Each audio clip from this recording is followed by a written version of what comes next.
You will potentially make more money selling it to me. You will make more money selling it to my investors, selling it to my team, selling it to whoever you're working with.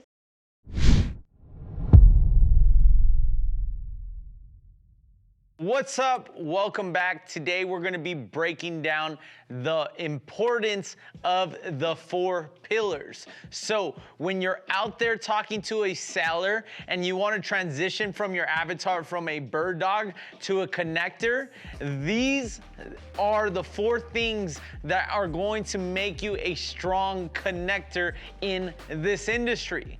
Now understand, when you're talking to a seller, sometimes you get stuck in the sauce, you get stuck in the conversation, you get stuck somewhere and you're looking for an out, or you're trying to figure out the next question. This is a great opportunity for you to have these 4 pillars in mind, take a step back and revert back right to the fundamentals. Sometimes you might get carried away in the conversation. Sometimes you don't know what to say next. But if you always have these 4 pillars in mind, this is what's going to allow you not only go out there and structure a deal, but it's going to allow you to figure out the in-depths of what the seller is trying to accomplish, which is the most important part when structuring a deal. But it also allows you to flow in your conversation, create a flow in the conversation. Now, there is no specific order that this needs to go in. It goes based off the questions that you are asking. Now understand this though, before jumping into the 4 pillars, you want to focus on building a relationship. Relationship. 80% of the transaction is all going to be in the relationship. The how are you doing? The good morning. How's your day? Have you had your coffee today? What did you do today? Did you just get off of work? What do you do for a living? So building rapport as fast as possible is what's going to allow you to build the trust, build the relationship with a seller, and then you jump into the 4 pillars. So what are those 4 pillars that you are looking for? Pillar number 1. So we're going to write right here 4.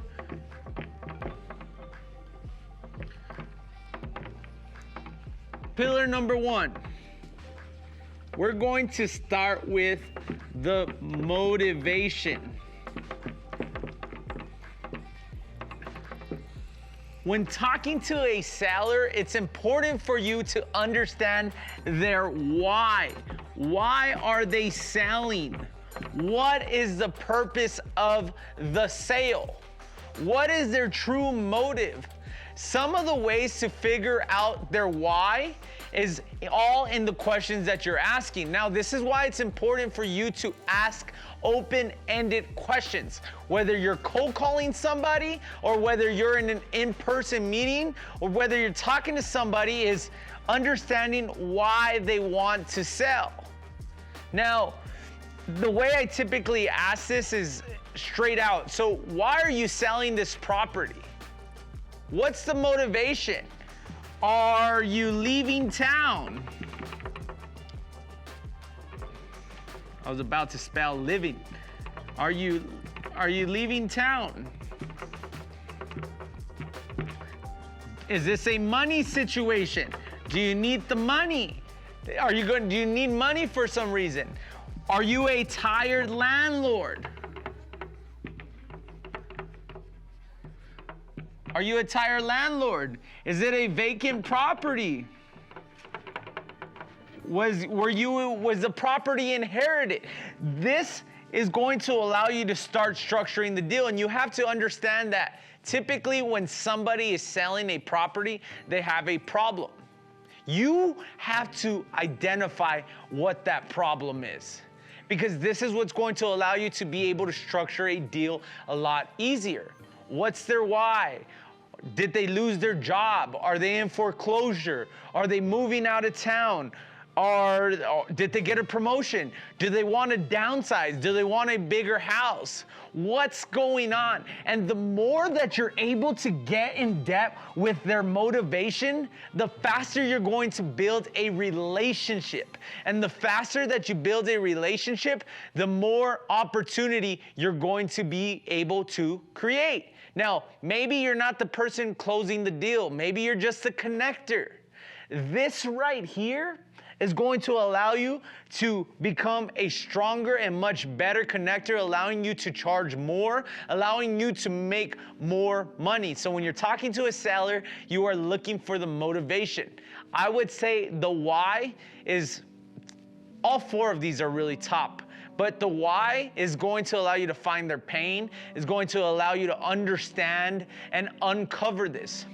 Now, the next thing that I want to tell you guys is, next thing I want to tell you specifically is, the more you uncover here, the more you understand their why, the easier it becomes for you to structure the deal.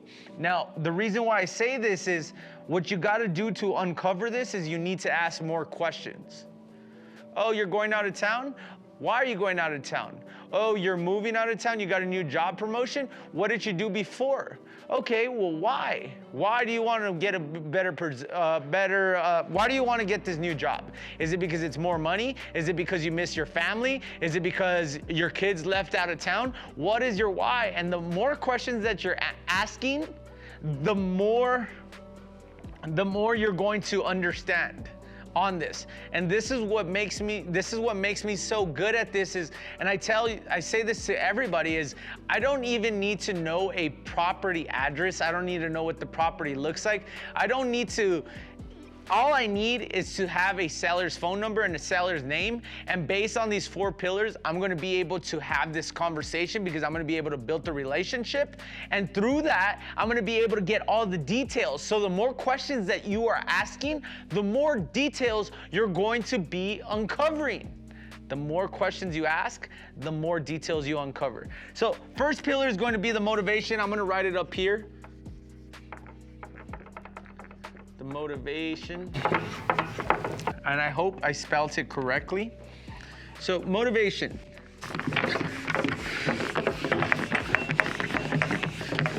Now, once you talk about the motivation, the next thing that's going to allow you to lead into the next 4 pillar. And again, there is no exact way that this needs to be, but if you get stuck in a conversation, just think 4 pillars. What are the 4 pillars? All right, I already got the motivation. What can I talk about next? The next one I'm gonna write down is going to be the timeline. Timeline. How soon do you want to sell? How soon do you want to sell? How fast do you want to move on this transaction? What does your timeline look like? Are you in a rush? Do you need to sell quick? Do you have 2 mortgages that you can't afford? Are you facing foreclosure? Are you in foreclosure? Are you in a desperate situation? Or this is something that you're just putting on the market, or you just want to sell to see what kind of offer this looks like? What does your timeline look like? Now, a good question to ask right here on this timeline is something that goes like this. So, how soon are you trying to close?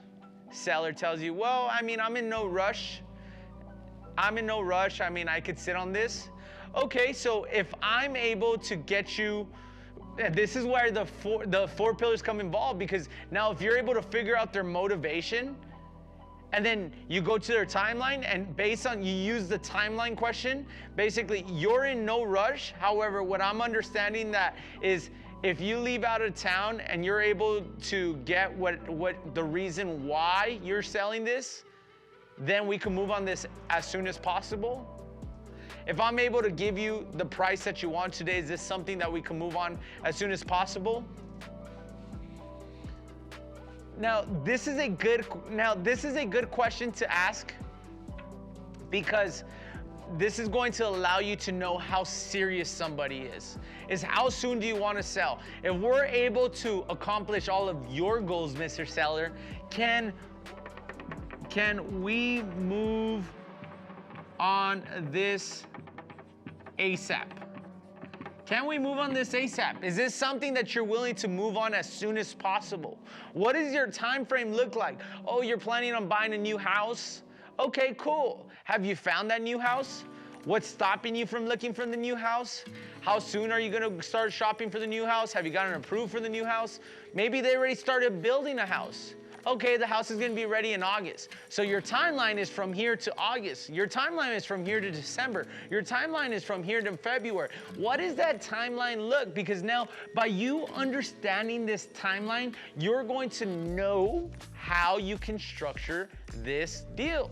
Maybe they need to close as soon as possible. That could be, that could be a key as well too, but we have to understand the timeline. Now this, we got the motivation. Now we're gonna put it up here. We're gonna get the timeline. Timeline, how soon do you wanna sell? Can we make this happen? How fast can we close?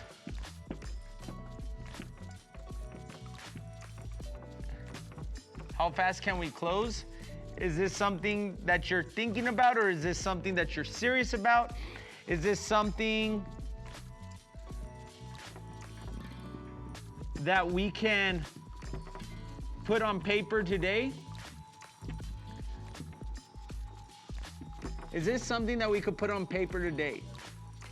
That right there is a good question, and the reason why I say that, because if you're able to answer all their questions and say, okay, listen, based on what you're telling me is you're in foreclosure, you need to sell, you want to sell for a certain price, and you're ready to sign, and you're ready to move on this. So based on all that, if I'm able to help you get what you want, is this something that we can put on paper today? That right there is going to allow you to press to get a contract signed. The end goal is you want to get that contract signed. You want to make sure that you're able to convert this. So timeline is another 4 pillar. Next 4 pillar that we're going to jump into is, so we got motivation, we got timeline. The next one that we're going to hop into is going to be the condition of the property. Can you tell me about the condition of the property? Can you tell me a little bit more about the property? What kind of condition is the property like? Would you say the property is up to 2024 standard? Well, I think the property is really nice. I lived in it my whole life. It's a beautiful property. Okay, perfect. Would you say the property is up to 2024 standard? Have any upgrades in the last 5 years been done? Have any upgrades in the last 5 years been done? And if so, what are those upgrades? How old is the roof? How old is the roof? How's the HVAC? Is the HVAC refrigerated air or is it evaporative air? What is the HVAC like? When was the last time the water heater was changed out? Is it a tankless water heater? Is it an old water heater? Is there a water softener? Tell me about the condition. What about the plumbing and electrical? Has the plumbing been upgraded? Especially on your older houses, one thing that I want to make clear is the older houses, there's a lot of them that were made with cast iron. It's a type of pipe that if it's not, water doesn't hit it for a certain amount of time, it starts cracking. That's down in your main lines. Now, has the plumbing been upgraded? Has the cast iron been removed? Has it been updated to PVC pipes? What does that look like? The electrical, has the electrical been upgraded? Has the electrical been converted? Is it the older box? Like, you want to be able to identify that, and when you're able to identify that, at the same time, you're piecing together a price list. So the next one is going to be the windows. Are the windows updated? Have you gotten new windows? What do those windows look like? Are they original windows? Or are they the newer windows? Now, at the same time that you are asking these questions, you want to ask, have you upgraded the windows, Mr. Seller? And if the answer is no, you could then ask them, have you gotten a quote on those windows? Have you gotten a quote to upgrade those windows? If so, do you know about how much it's going to cost? Now, this is a good question to ask because you're going to use this for your negotiation purposes. Now, you might not be a contractor. You might not know how much windows cost. You might not know how much electrical costs or how much the HVAC costs or how much all this other shit costs. But if the seller knows, you're able to start building out your price. Okay, so windows, you're saying windows cost $10,000. Okay, electrical costs $10,000. Okay, HVAC costs $5,000. So based on what you're telling me, this property probably needs about $25,000 to be upgraded. What do your kitchen countertops look like? Are those laminate? Are they the original? Are they granite? Are they quartz? Have you gotten quotes to upgrade that? Now, based on this, you're putting a price, but it's not you. The seller is putting a price on what it's going to cost to be able to upgrade the property. So when they come back on the next pillar, you're able to utilize this. And this is maybe you're just getting started, you're looking to do your first deal, and you don't have the expertise just yet to be able to go out there and lock up the deal. This right here, this information is going to allow you to go out there and make it easier for a closer to come in and close this deal, allowing you to get paid at a faster rate. So condition, the condition of the property, talking about the condition, you want to make sure that you ask if they have any quotes, if they've done any quotes. And I think this is good because it allows you to build up your price list. So when they give you the price, you're able to say, is that including repairs or not including repairs? Which we're gonna jump on to the next one. So right here, the next condition, the condition of the property is going to be your pillar. Now, going on to the last and final, the next pillar is going to be your price, your price. And by price, what I mean is how much does the seller want to net out? What is the seller looking to make on this? So a lot of sellers tend to think that the price is what they're going to net out, but that's a good way to find out if they have a mortgage or if the house is paid off. So the question to ask is, how much do you have a price in mind that you're trying to make on this property? Price in mind that you are trying to make. Do you have a price in mind that you're trying to make? Now, most of the time, the seller is going to give you a sales price. Yes, I want to sell it for $200,000. But notice how this question is asked. Do you have a price in mind that you're trying to make? And then most of the time, they're going to give you a sales price, but the sales price is not what you're looking for. The price that you are looking for is the net out amount. So the way to ask that question is, awesome, you want to sell it for X amount of dollars? Is that after paying the bank, or is that before paying the bank? Is that after paying the bank or before? Now, this question right here, is that after paying the bank or before paying the bank? That question right there is going to allow you to find out if this is a subject to deal, if this is a hybrid deal, if this is a seller finance deal. What kind of deal is this by asking that question right there? Because you're gonna get one of two responses. I don't owe on the property's paid off, or the question they're gonna ask is like, no, that's before paying the bank. Now your next question is, how much do you owe? A hurdle that you might run into, an objection that you might run into, an obstacle that you might run into is a seller telling you, well, that's none of your business. You don't need to know how much I owe. Now, the way to overcome that is very, very simple, is you keep pushing forward. No, okay, I totally understand you don't want to tell me what you owe. The reason why I ask that is because what I believe is the most important to a seller is the net amount. There's still closing costs involved. There's still closing fees involved, title fees. And ideally, if you put this house on the market, there's gonna be realtor fees and stuff like that. So the biggest thing for me is I want to know how much you're trying to net. What are you trying to net out?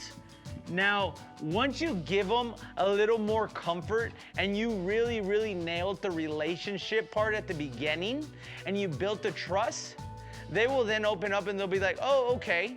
Now, when you find out how much they're trying to net, that right there is going to open up so much more for you, because then you know what their dollar amount is of what they're trying to walk away with. Now, based on that, then you're able to go back and structure the deal. Maybe it's a cash deal. Is it a hybrid deal? Is it a subject to deal? Is it a seller finance deal? What kind of deal is it? But without you finding out the net amount, you're going to get stuck and you're not going to be able to figure out what kind of deal you're structuring, which is okay. But again, what's going to make you a stronger connector is going to be you finding that out. And then if they tell you that they owe on the property, you want to take it one more step further. If you're not confident enough and you don't want to F up the deal, don't ask this, but it just depends how confident you are, how you're building the relationship. If you're building a strong relationship, this is what's going to, again, allow you to ask these questions. If they tell you what they want to net and they say, well, Chris, I want to only net out at least minimum $20,000. Then you're able to ask them, oh, so you owe X amount of dollars. And this is going to be, if they say their sales price is 200 and they say they want to net out, you want to take a guesstimate and say, oh, so you owe about $180,000. Right there, they're going to tell you yes, they do, or no, they don't. Now, at that point is, you can then rebuttal, I bet you have a good interest. I bet you have a good interest rate, huh? That point, they're either gonna tell you one or two things. Oh, well, it's all right, I think it's, or yeah, it is an awesome rate. And then you could then take it to the next step and then rebuttal and say, what is it, like a 2 or 3? Or they will say it's not good, and you could say, what is it, a 5 or 6? At that point, they're going to either tell you exactly what it is or a guesstimate. Zestimate, guesstimate, same difference, right? A guesstimate of what it is. Oh, it's probably like a 5%. Awesome. Then you take it to the next step. How much do you pay a month? How much do you pay a month? Well, I pay about $1,200. I pay about $1,500. Or Chris, that's none of your business. No, I totally understand. The only reason why I was just asking is because, again, I specialize in structuring deals. But it's okay. You don't need to tell me. I think the most important part here, Mr. Seller, is what you're trying to net out. Let me do this. I got all this information. I'm gonna go take this to my underwriters. I'm gonna go take this to my business partner. I'm gonna go take this to my associate, and they're gonna be able to give you a call and make sure that they're able to help you out here. I want to assure you that I'm gonna work to my best of the abilities to be able to get you that true number. Now, that's if you're not a closer. That's if you're a connector. Maybe you're a bird dog going into a connector. Your avatar really plays a key role into here. However, based on this, is you gathered all this information now. You're gathering all this information. When you're able to gather this information, this is what's going to allow you to be able to structure the deal. Finding out the price is going to allow you to understand what kind of deal you're going to structure. So this right here, the price is going to be your last and final pillar. When you're talking about these 4 pillars, it doesn't matter what order you're going in. You just got to get the answers to all 4 of these. Now, if you're getting the answers to all 4 of these, this is going to allow you to structure a deal. This is going to allow you to bring value to somebody in the space. And this is also going to allow you to increase your income. But if you're not getting this, you're not growing. What I'm about to share with you next is a sales tactic that I use when I'm talking to a seller to be able to understand their price. This question specifically will help save you 10% on a deal. My question that I ask a seller all the time is, do you plan on listing this property on the market? Now, if the answer is yes, I know I have a potential opportunity to be able to save 10% on this deal. So let me tell you how it goes. Hey seller, so do you plan on listing this house on the market? And if the answer, well, Chris, yeah, I was thinking about it. I was thinking about putting it on the market. Well, listen, right off the back, I want to share with you, ideally is you're going to lose 10%. And the reason why you're going to lose 10% is, and this is where I break this down. Now, most people would say, well, it only costs 6%. Well, my realtor will give me a discount. Awesome. I'm gonna tell you the standard, and then we'll kind of break it backwards from there. The reason why it's going to cost you 10% to sell is that's going to be 3% to buyer's agent, 3% for buyer's agent, 3% for seller's agent. Typically, it's going to cost you 1% for seller closing costs, and then there's going to be another potential, this is potential, buyer's closing costs. Now, again, all of this is negotiable. You might not pay the seller's closing costs. You might not pay 6% to an agent. However, on a standard transaction where a buyer comes in and asks for closing costs, it's going to cost you 10% to sell this house. So right off the back, you're losing 10%. Do you understand? Do you agree with me?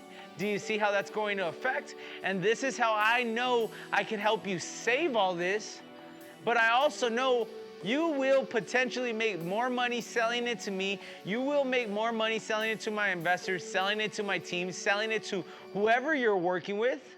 By you doing this, by you breaking this down to them, it puts it more into perspective for the seller. That's going to allow you to save potentially 10% on your purchase of buying the house. If you're watching this and you are learning from this, I want to make sure that I deliver the most value to you. All I ask for you to do is like, comment, subscribe, and share this with somebody that could gain value from this video. Let's grow, baby.